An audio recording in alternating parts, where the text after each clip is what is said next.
Have you heard of Clawdbot yet? Oh my God, Clawdbot is so hot right now, but it's also causing a hell of a security nightmare.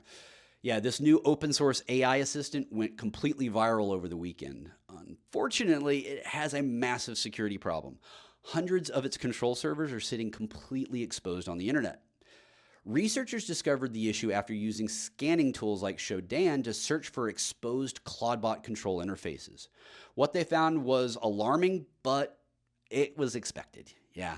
By simply searching for Clawdbot control, you can pull up hundreds of publicly accessible servers that aren't locked down, many with zero authentication.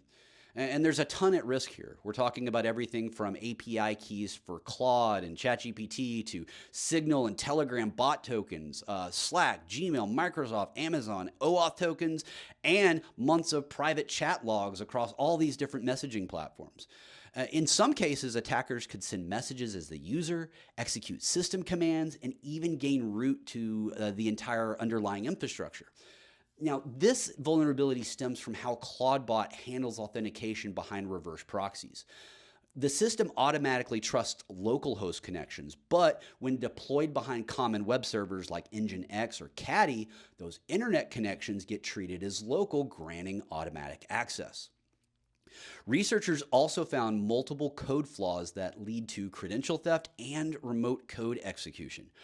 One guy even demonstrated that he could extract private keys from a compromised system in just 5 minutes using prompt injection attacks. Also, you should probably know that the project has renamed and rebranded to Moltbot following trademark concerns with Claude. The name's changed, but hey, the risk still stays the same. So for anybody running AI agent infrastructure, whether it's Clawdbot or N8N, you'll want to audit your configuration immediately. And really, you should consider implementing really strict IP whitelisting, okay? This just goes to show, folks, that adding convenience often comes with serious security trade-offs.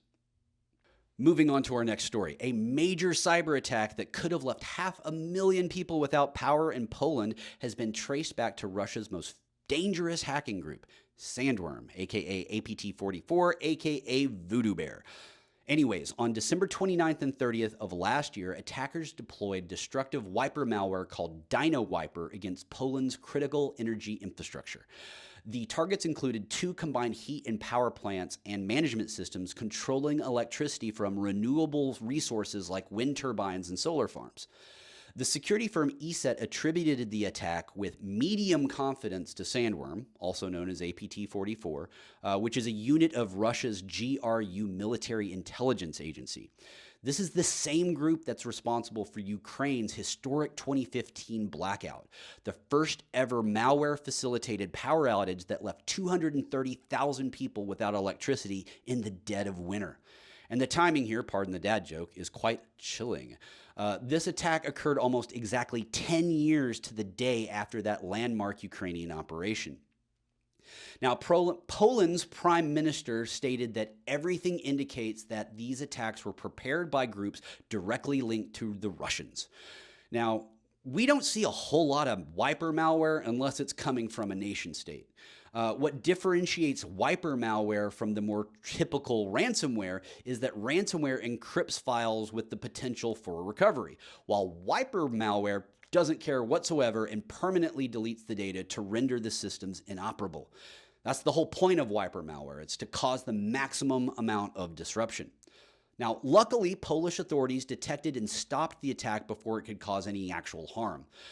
Government officials also confirmed that no critical infrastructure was compromised and the transmission networks remained secure throughout the incident. This attack on Poland's energy grid continues to demonstrate Russia's continued focus on attacking critical infrastructure targets.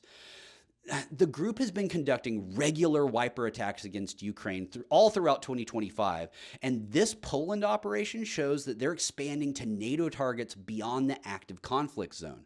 And frankly, I don't see why NATO and other organizations aren't treating this with a little bit more seriousness. I guess it'll take a major cyber attack that kills thousands of people before governments around the world start to take this seriously. Frankly, a cyber attack is still an attack and should be treated as such. All right, our last story. If you use Gmail, Facebook, Netflix, or basically online at any given time, you might want to pay attention, okay? A massive database containing nearly 150 million stolen credentials has been exposed online, and your account might be in it. And this isn't just an amalgamation of previous data dumps either. This appears to be fresh meat, folks. Yeah, the credentials seem to have been harvested from InfoStealer malware. This is software purposely written to find and exfiltrate passwords from a ton of different apps. So from browsers to video games to crypto wallets. If a password is stored somewhere on a machine, there's probably an InfoStealer trying to grab it. Anyways, researcher Jeremiah Fowler discovered this database sitting completely unprotected on the internet. No password, no encryption, just 96 gigabytes of raw credentials accessible to anybody who wanted it. Yeah, it included 48 million Gmail accounts, 17 million Facebook accounts, 6.5 million Instagram accounts, 3.4 million Netflix accounts. I mean, tons of stuff. But it even gets worse from there, folks. The database also contained credentials for financial services, cryptocurrency exchanges like Binance, dating apps, OnlyFans, and most disturbingly, government systems with .gov domains from multiple countries.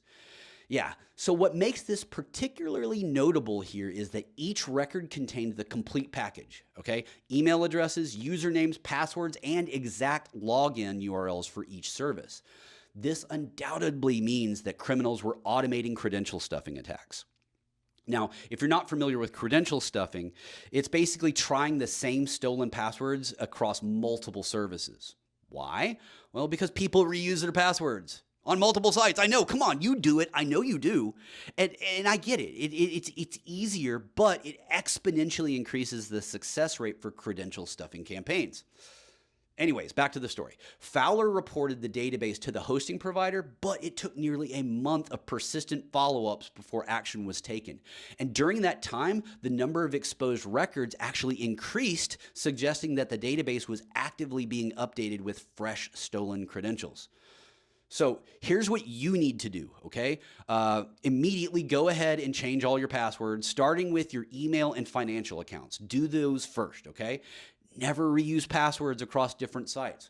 Enable two-factor authentication everywhere it's offered, but also try to opt out of SMS and use an authenticator app if possible. And it's a sad state of affairs when the previous advice, password manager and MFA is no longer enough. We need to be running AV or EDR on all devices as well, because if it did have InfoStealer malware installed, simply changing the password won't help you one bit. Okay?